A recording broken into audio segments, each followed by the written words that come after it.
TechCanto 新一集嚟啦！今日睇下 LLM 破解漏洞 App 實驗 ，HelloFresh 2026 AI 送餐評測 ，Dell Alienware 品牌淡化，同 Motorola Razr Fold 定位尷尬。花1500測試 AI 會唔會偷你數據？有開發者特登整咗個漏洞 App， 集咗$1500請 LLM 試水，結果 AI 真係識得轉空子，網絡安全真係唔容忽視啊！以後寫 code 真係要更小心啦。食飯選擇太多 ，AI 幫你搞掂。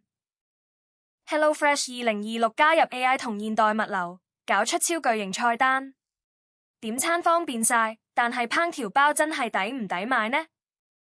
懶人食飯福音，不過腸胃要適應下。曾經唔做薄型本，而家點解變咗？以前 Alienware 堅持唔做薄型機，絕不妥協質素。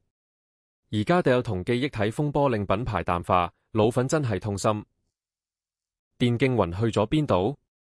好用到點解難推薦。Motorola Razr Fold 其實好多嘢做得好，但係定價同實用性夾埋，令佢卡喺中間。買定唔買真係好難抉擇。等下一代先啦。